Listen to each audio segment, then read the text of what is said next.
নমস্কার বন্ধুরা, ঝুমাস কিচেনে তোমাদের সবাইকে স্বাগত। আশা করি বন্ধুরা তোমরা প্রত্যেকেই ভালো আছো এবং সুস্থ আছো। আজকে আমি তোমাদের সাথে রেসিপি শেয়ার করব পুর ভরা বান রুটি। এবার দেখো সেটা কি করে করলাম তোমাদের সাথে সেটাই শেয়ার করব। এবার দেখো এখানে কিছুটা আমি আলু নিয়েছি, আলুগুলোকে ছুলে এবার দেখো ছোট ছোট পাতলা পাতলা করে কেটে নিয়েছি, যেহেতু আমি কড়াই সেদ্ধ করব। আর এখানে কিছুটা পনির আছে। এবার দেখো এই প্যানের মধ্যে এই আলুগুলোকে দিয়ে একটু নুন দিয়ে দিলাম। পাতলা করে কাটলে দেখবে খুব তাড়াতাড়ি সেদ্ধ হয়ে যায়। আর তোমরা চাইলে প্রেসার কুকারও দিতে পারো, সেটা তো আরও ভালো হবে, খুবই তাড়াতাড়ি হয়ে যাবে। এবার দেখো এখানে পনিরগুলো একটু ছোট ছোট করে পাতলা করে কেটে নিলাম।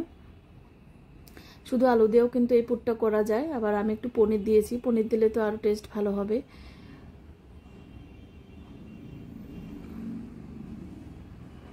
এবার দেখো আলুটা আমি দেখে নিচ্ছি, আলু সেদ্ধ হয়ে গেছে, খুবই তাড়াতাড়ি সেদ্ধ হয়ে গেছে।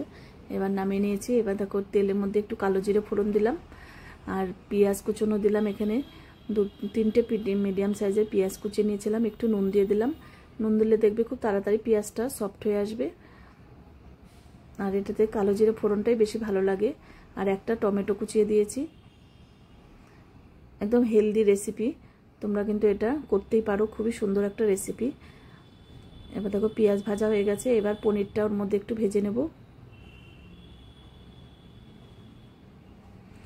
তোমরা যদি সুন্দর সুন্দর রেসিপি পেতে চাও আমার ইউটিউব চ্যানেলটি অবশ্যই সাবস্ক্রাইব করে রেখো। আর যদি ফেসবুক থেকে দেখো পেজটিকে ফলো করো, তাহলে আমি যখনই যা নিত্য নতুন ভিডিও আপলোড করব তোমাদের কাছে সঙ্গে সঙ্গে পৌঁছে যাবে। এবার দেখো ম্যাশার দিয়ে আলুটাকে ম্যাশ করে নিয়েছিলাম, এবার আলুটা দিয়ে এবার একটু কষিয়ে নেব। এবার দিলাম কাশ্মীরি লঙ্কার গুঁড়ো হাফ চামচ, হলুদের গুঁড়ো হাফ চামচ, আর দিলাম এটা গোলমরিচের গুঁড়ো হাফ চামচ, আর একটু ধনেপাতা দিয়ে দিলাম। ভালো করে আবার মশলার সাথে মিশিয়ে নেব। মশলা কিন্তু সেরকম কিছু না, শুধু লঙ্কার গুঁড়ো দিয়েছি, আর কোনো মশলাই না। এবার দেখো এটা নামিয়ে নিয়েছি, একটু ঠান্ডা করে নিয়েছি। এবার এই ময়দার ডোটাকে তৈরি করতে হবে। এটা ঢাকা দিয়ে আমি সরিয়ে রাখলাম।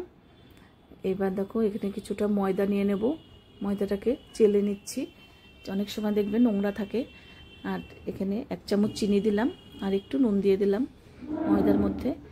এবার ভালো করে মিশিয়ে নেব।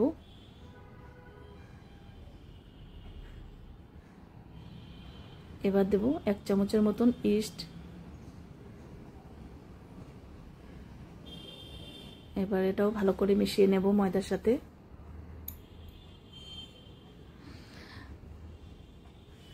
এবার উষ্ণ গরম জল দিয়ে এটা মেখে নেব। একটু নরম চিটচিটে করে এটা মাখতে হবে, তাহলে বনরুটিগুলো খুব ভালো সফট হবে। এবার দেখো মেখে নেওয়া হয়ে গেছে, একটু সাদা তেল লাগিয়ে নিয়েছি। এবার এটা আমি এই 2 ঘন্টার জন্য রেস্টে রাখবো। 2 ঘন্টা মতন রাখলে দেখবে এটা একদম জালিদার, মানে এটা ফার্মেন্ট হয়ে যাবে, খুবই সুন্দর হবে। এবার ঢেকে এটা রেখে দিলাম। এবার দেখো 2 ঘন্টা পর আবার ফিরে এসেছি, দেখো কতটা ফুলে উঠেছে, এতেই বোঝা যাচ্ছে কিন্তু এটা ফার্মেন্ট হয়ে গেছে। দেখো একদম জালিদার হয়েছে।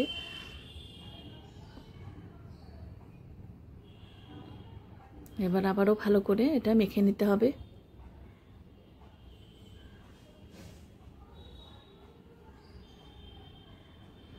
এবার এটা আমি চাকু দিয়ে লেচিগুলোকে করে নেব।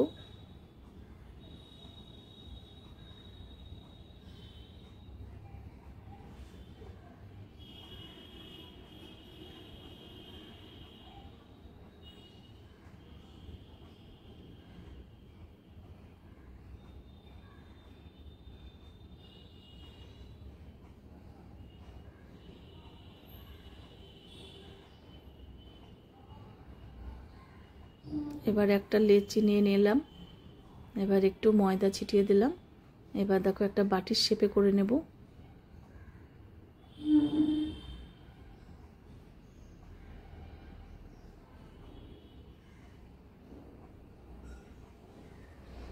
দেখো যেরকম আমরা পুলি পিঠা করি সেরকমই বাটির মতন করে নিয়ে এবার পুরটাকে ভরে দেব।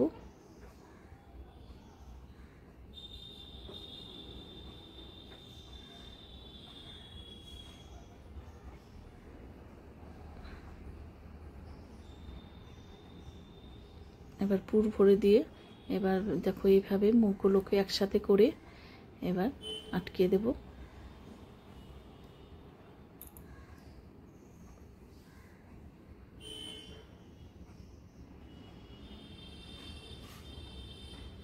দেখো এইভাবে গোল করে একদম বনের মতন করে দিলাম। এইভাবে আমি সবগুলো বানিয়ে নিয়ে আবার ফিরে আসছি। দেখো সবগুলো বানিয়ে নেওয়া হয়ে গেছে।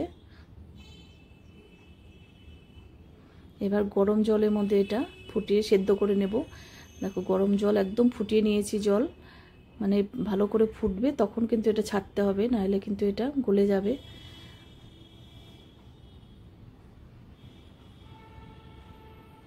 এবার অপর পাশটা উল্টিয়ে দেব।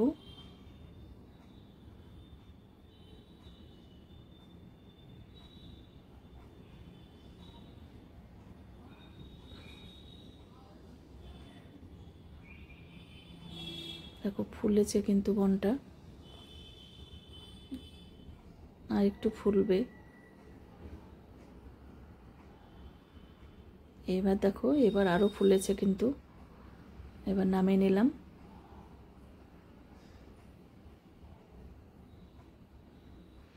এবার একটু ফ্রাই প্যানে তেল দিয়ে দিলাম, একটু হালকা করে ভেজে নেব। ভেজে নিলে টেস্টটা আরও ভালো হবে। আর তোমরা যদি না চাও হেলদি রাখার জন্য তাহলে ওই রকমই খাওয়া যাবে সেদ্ধ। এবার দেখো একটুখানি তেল ছিটিয়ে দিলাম, একটু তেলে ভেজে নেব।